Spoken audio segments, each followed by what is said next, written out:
Morning. आज हम लोग पार्ट 5 में अव्यय पढ़ेंगे कि अव्यय क्या है। तो अव्यय देखिए कि अव्यय या अविकारी, यानी अव्यय को ही अविकारी भी कहते हैं। तो अव्यय यानी जिसमें विकार या परिवर्तन न हो, है ना।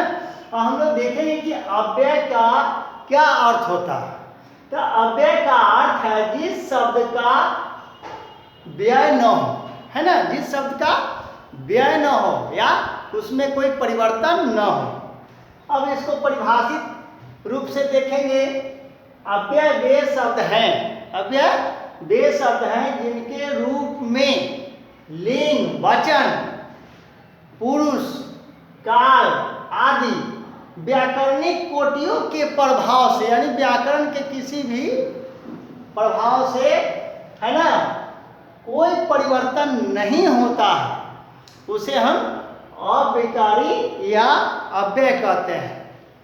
इसको यहाँ पे लिखा हुआ है अव्यय। अव्यय शब्दों को अविकारी शब्द भी कहते हैं। आप इसको कभी कभी देखेंगे कि कोई बुक में अविकारी, है ना। तो अविकारी शब्द किसे कहते हैं? तो अविकारी और अव्यय दोनों एक ही चीज है ना।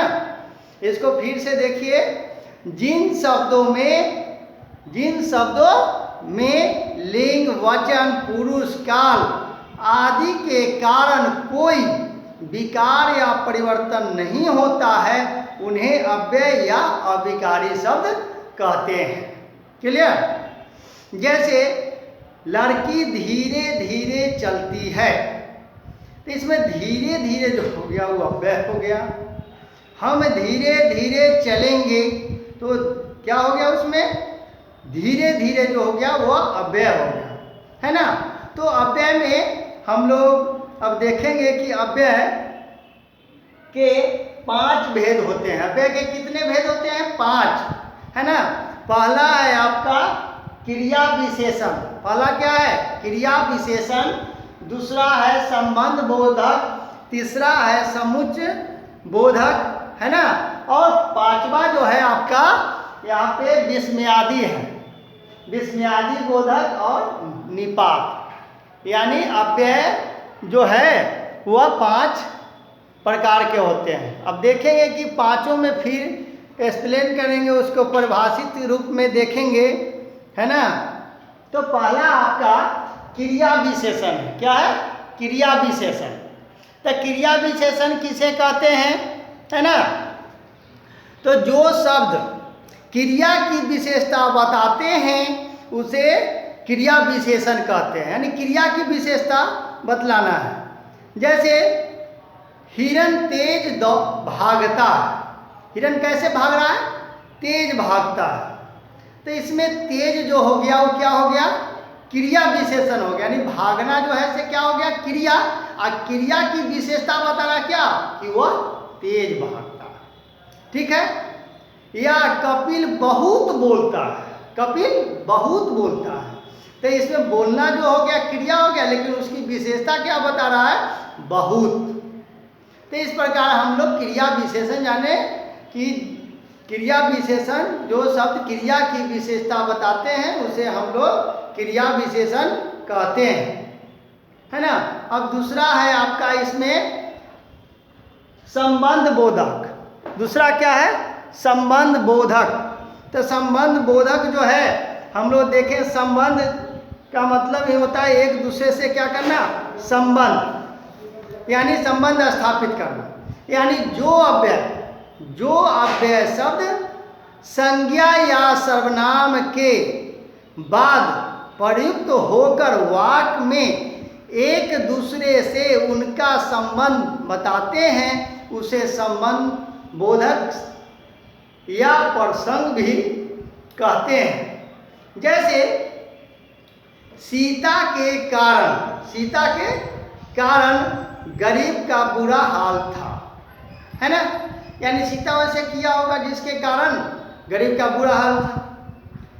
तो इसमें के कारण जो हुआ वह संबंध बोधक, यानी एक वाक्य से दूसरे वाक्य को वो क्या कर रहा है? संबंध स्थापित कर रहा है। दूसरा जैसे देख लीजिए, जैसे मान लीजिए सीता घर के भीतर बैठी है। कहाँ बैठी है? घर के भीतर। तो इसमें जो हुआ वो के भीतर जो है वह संबंध होगा। क्लियर? इसमें एक चीज और ध्यान देंगे, इसमें प्रसंग के बारे में के साथ के सिवा है ना, भर बिना पहले सामने सामने के द्वारा बिना नीचे ऊपर अंदर, ये सब शब्द का प्रयोग हम लोग संबंध बोधक शब्दों में करते हैं, है ना। अब आपका अगला है 3 नंबर समुच्चय बोधक।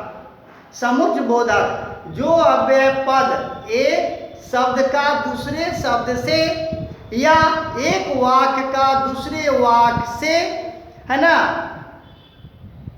अपना संबंध जोड़ते हैं, वे समुच्चय बोधक या योजक कहलाते हैं। यानी समुच्चय बोधक को हम लोग योजक भी कहते हैं। योजक का मतलब होता है जोड़ना। योजक का मतलब हो गया जोड़ना।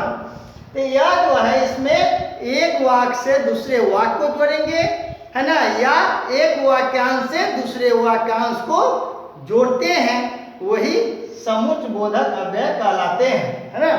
जैसे आज राधा आज आएगी और कल चली जाएगी। तो इसमें और जो हो गया, एक वाक्य से दूसरे वाक्य को क्या कर रहा है? जोड़ रहा है ना। या राम और श्याम भाई भाई है, तो राम और श्याम को क्या और लगाकर इसमें जोड़ रहे हैं, है ना।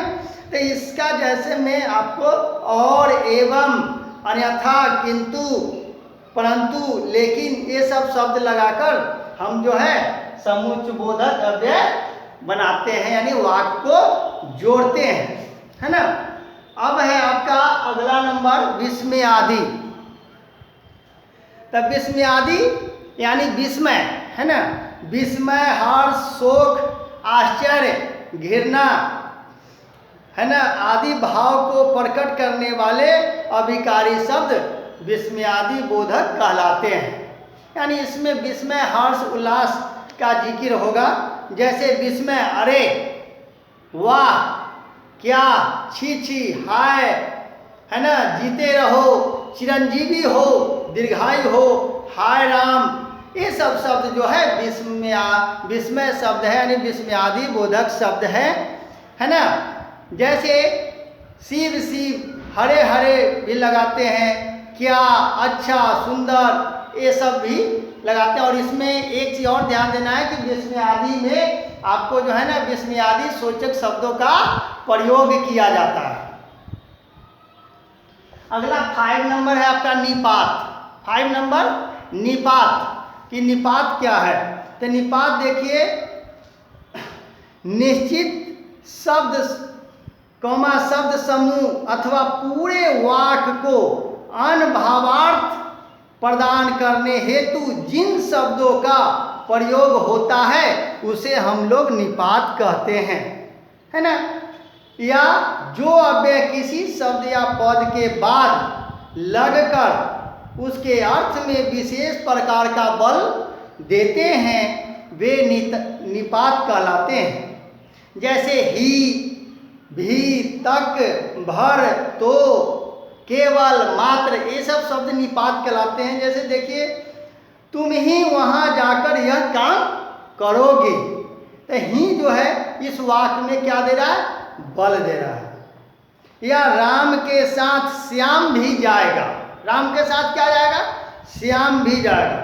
तो यानी इसमें जो भी जो है वह निपात शब्द है जो इस वाक्य को क्या दे रहा है? बल दे रहा है। अब हम लोग इसी में देखेंगे कि एक क्रिया विशेषण का भेद जो है इसमें पढ़ना है, उसके बारे में फिर हम बता रहे हैं।